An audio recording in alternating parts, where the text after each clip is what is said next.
प्रश्न विचारणार? कोण या गोष्टीवर पुढाकार घेणार आहे?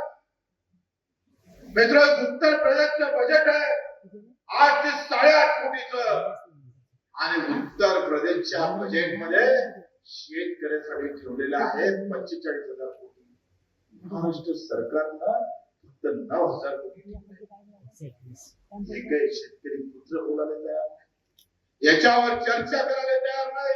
काही अंधभक्त आम्ही पाहतोय का त्याच्यावर टाळ्या वाजवणारे लोक आहेत, आणि जे टाळ्या वाजवणारे लोक आहेत त्याच्या टाळक्या टाकण्याचं काम येत्या काळात प्रहार केल्याशिवाय राहणार नाही, हे लक्षात घ्या.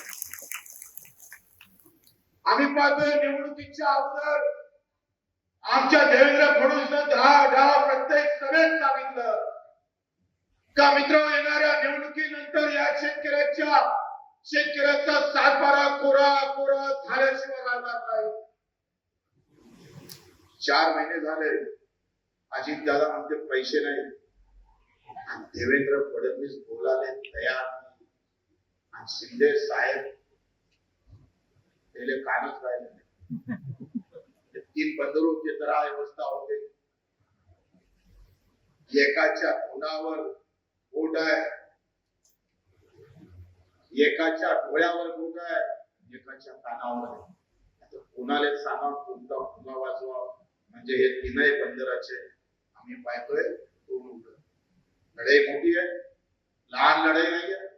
ही जाती धर्माची लढाई नाही आहे. तुम्ही आपोआप पेटणार, टीव्हीच्या न्यूज वरून तुम्ही भडकून जाणार आणि या सगळ्या आंदोलनात तुम्ही सहभागी होणार, असं काही आंदोलन नाहीये. हे जाती धर्माचं पेटवायचं आंदोलन नाहीये. काही मस्जिद के यहाँ आग लगी फिर मंदिर को भड़का दो, और मंदिर को आग लगी तो मस्जिद को भड़का दो, ये हुआ आंदोलन नाही. हे आंदोलन तुमच्या आमच्या बापाच्या हक्काचं आहे. ज्याला 2 पाय नाही त्याचं आंदोलन आहे. जो एमआयडीसीवर मजुरी करतं त्याच्या हक्काचं आंदोलन आहे.